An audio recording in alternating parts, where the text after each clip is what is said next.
Thank you, Eileen. Thank you.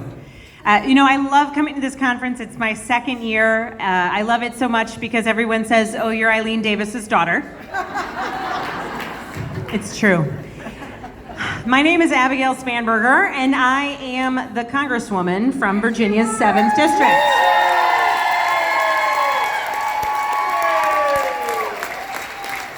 And last year, I was at this event, and we stood on stage, a line of us. Women who were putting our names on the ballot, believing that we could make a difference in our community, believing that we could win. And I am so excited that the night that I won, it wasn't just me, it was Jennifer Wexton and Elaine Luria. And after we won, you may have heard our senators talk about it. I've heard them talk about it rather frequently. The Virginia delegation is the only delegation that still gets together for lunches in a bipartisan manner, which is wonderful. But the best part is the first time we had one of our delegation lunches and the three of us walked together into the room, we forever changed that delegation. And it's amazing. And in Congress, we have historic numbers of women serving. And they are women of all backgrounds, women of all racial backgrounds and employment backgrounds. We have nurses, we have pediatricians, we have the former teacher of the year. And what is so cool is when kids come in to Congress and they sit up in the gallery and they look down, if they are looking at our side of the aisle, they will see someone who looks like them, someone they can grow up to be.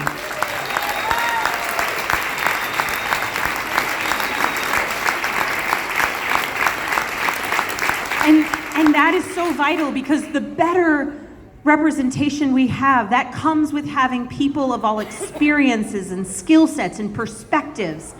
The more we have that diversity in Congress, the better we can serve the needs of our broad and strong constituencies.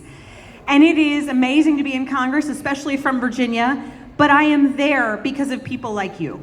I am there because we had people who stepped forward in 2017 and put their name on a ballot, many of whom won and many of whom did not.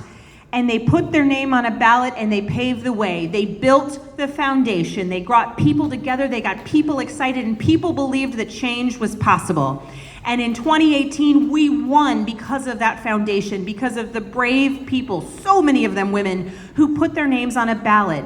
And because of the people who spent their time knocking doors, hosting events at their homes, opening their doors to canvassers, opening their doors to small groups of people so that people could get to know the candidates in their community, knocking doors, donating money, and getting engaged. We made it personal in 2017, and we made it personal in 2018, and that is how we win.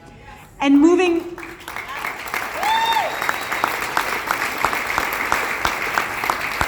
into the future, that's what we need to continue doing, because when people feel invested in their democracy, when people feel like their vote matters, that is what motivates them to engage. That is what motivates them to believe that that ballot matters, that it is their voice.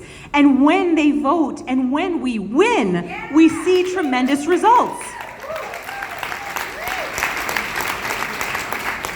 It was our 2017 election that got us Medicaid expansion. It was our 2017 election that got us an increase in the felony larceny threshold and fundamentally changed what the House of Delegates looks like, so that when my little girls in 5th grade take their school trip down to the Capitol, they can sit at a seat that has a name that is a woman's name, that has a name that is someone who could potentially be them when they grow up.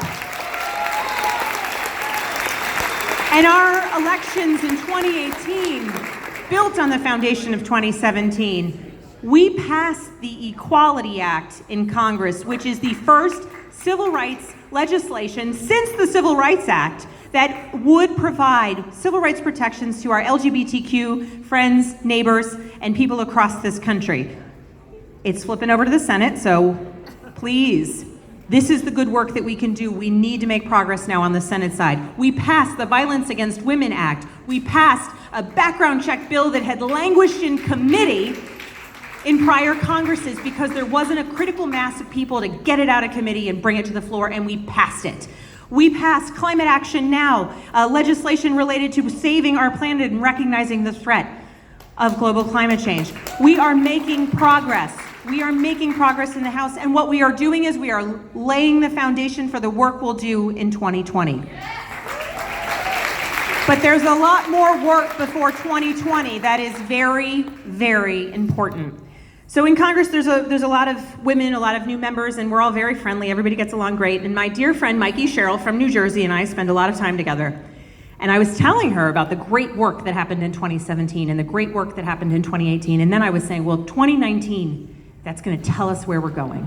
I said, because you know, as they say, as goes Virginia, so goes the nation.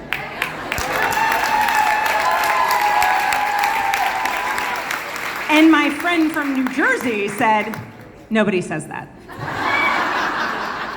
To which I said, everyone in Virginia says that. And it's true. So goes Virginia, will go the nation. We have a chance to once again build on the success that gave people hope in 2017, that they turned that hope into action in 2018. We saw nationwide success in 2018, and we in Virginia have the ability to show people that we can fundamentally change what our Commonwealth looks like, and we can continue laying that foundation towards 2020. And when we flip our House of Delegates and our state Senate, we will forever change the composition of our Commonwealth and be able to prioritize the bills that are so deeply important to creating opportunity, ensuring the health security, and the opportunity for people across our communities and across the Commonwealth. And I am so proud of every single person who is putting their name on a ballot because it is hard. And so for every candidate in this room, thank you. It is not easy. It is the hardest thing you can possibly do.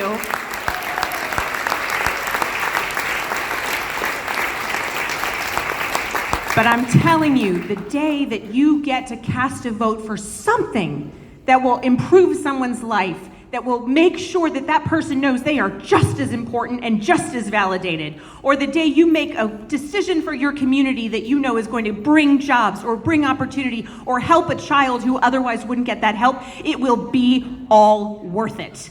So thank you to the candidates, and thank you to every other person here, because none of us could do it without you. None of us could do it without you believing in us. None of us could do it without you telling us that you believe in us, that it's worth it, and your time and energy is how you show it day in and day out. So to everybody who canvassed in 2017 and 2018 and is going to do it, of course, in 2019, thank you.